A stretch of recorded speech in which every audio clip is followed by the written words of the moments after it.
Thanks for joining me here today at Harris Financial Coaching. Today, let's discuss wealth building. Let's get to it. The easiest way to build wealth is to save automatically. How do you do that? You set up an automatic transfer from your checking account to your savings account. If you're paid on a weekly, semi-monthly, or monthly basis, this can be how your transfers are set up as well.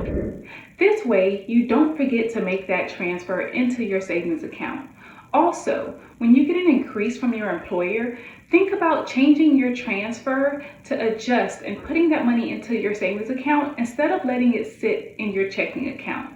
Also, when you pay off a bill, when you have those extra funds, think about moving those extra funds into your savings account. This can be a loan that you're paying to yourself, but you're the one that's reaping the benefits of the interest that's applied to your savings. If you have any questions about how to set up an automatic transfer, how to increase your wealth, contact me at www.harriswealthcoach.com. Don't forget to like and subscribe if you found value in what you heard here today.